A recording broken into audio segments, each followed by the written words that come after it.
Had a lovely meal. Morning, Freya. You all right? Good morning. I'm good. How are you, John? I'm very well. It was maybe missing a few vegetables now I think about it. I was about to say that. The rest is fine. Yes, I was about to say that. Good. How are you? How are things? It's a busy time of year for nutritionists. It is. I'm well, and everyone is jumping on the bandwagon. We want to lose weight. We want to look healthy. We want to look smart. So yes, very busy. Okay. We just launch into it with some top tips, shall we? For, just trying to not only eat healthier for January, but to develop some good habits, I think. Yes, John. The thing is that this is that part of the year when we are being bombarded with people telling us that, follow specific diets. They can be very restrictive diets, cut out carbs, or, saying to us that, giving us quick fixes, which are not sustainable. Well, as dietitians, what we say is that make small changes which are sustainable. These small changes, they're not sexy. They're not interesting, they're boring, and perhaps that's why people sometimes do not listen to us. They're very basic, but I'm telling you that these small changes will make a big difference. It can be as easy as swapping your white varieties with brown. So if you're having white bread, white pasta, just swapping that with brown pasta, brown bread. If you're a meat eater like John, then you're thinking about if you're having lasagna, yes, go for your meat, but why not think about 50-50? So 50% meat and 50% chickpeas and lentils. And again, I'll say that this is the time of the year that these things sound really small, but later on they will have a major impact on your health. Why is that then? Why swap out the meat for lentils and chickpeas? There is research to say that if you're having meat, you're having more saturated fat. Including more saturated fat in your diet is putting you at risk of diabetes and many cancers. And when I say plant-based proteins like lentils, pulses, and beans, they have fiber, great for your gut, great for your mental health, less in calories, no saturated fat in them. So there's lots of benefits for swapping plant-based proteins with animal-based proteins. But here I want to say one more thing as well. When I'm talking about nutrition, it's not just nutrition. We're looking at 4 pillars of health. And the 4 pillars, yes, nutrition, yes, but you're thinking about movement. You're thinking about mental health. You're thinking about sleep. And again, when people say that it's new year, new me. So let's not say that, but let's say that let's develop new habits. And these habits are perhaps, if I'm sleeping at, 10 o'clock, remove my gadgets 2 hours before. So if at lunchtime, I'll walk for 10 minutes outside. So I'm trying to develop those small habits over the time. And I'm not just thinking of nutrition on its own.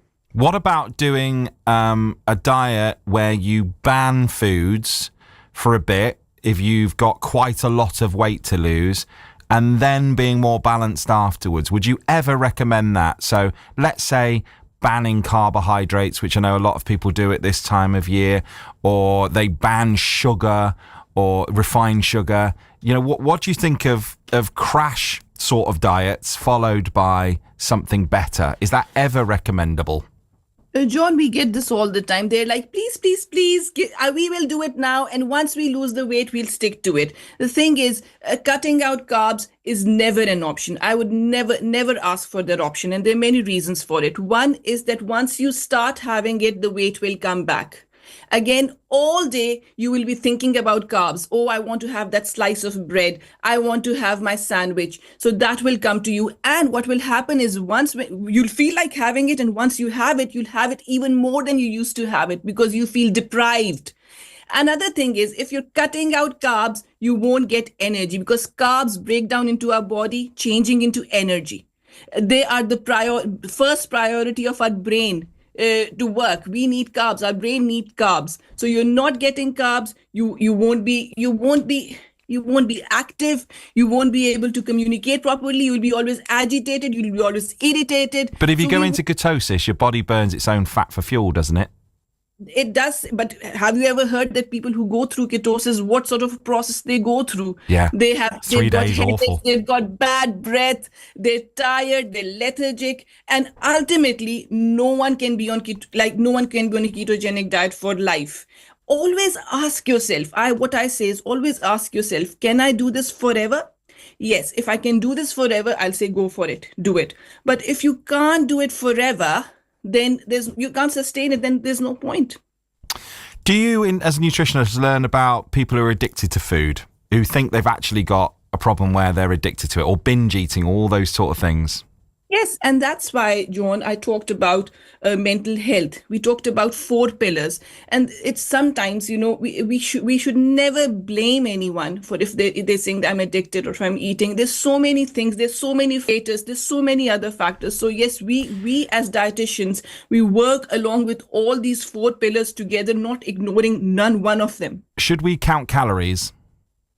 That is very personal. Personally, when I work with my clients, we do not count calories, but for some people it can work. If it works for you, go for it. I won't stop you.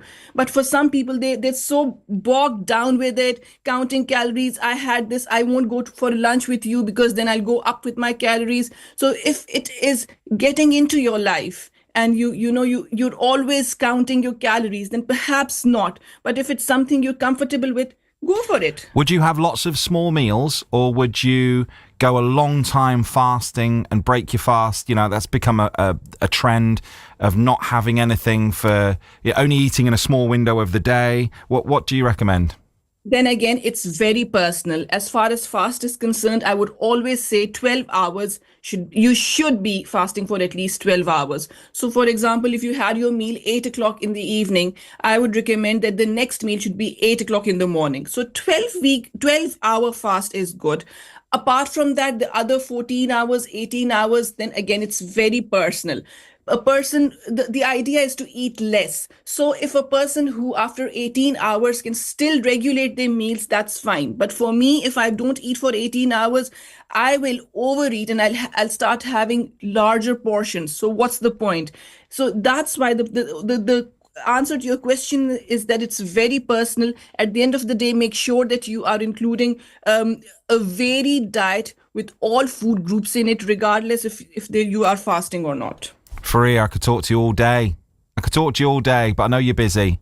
Listen, lovely to chat to you again. Thank you for having me. Lovely to chat to you too. Plymouth-based dietitian and nutritionalist Faria J on John Akers at Breakfast with some wise words, mate.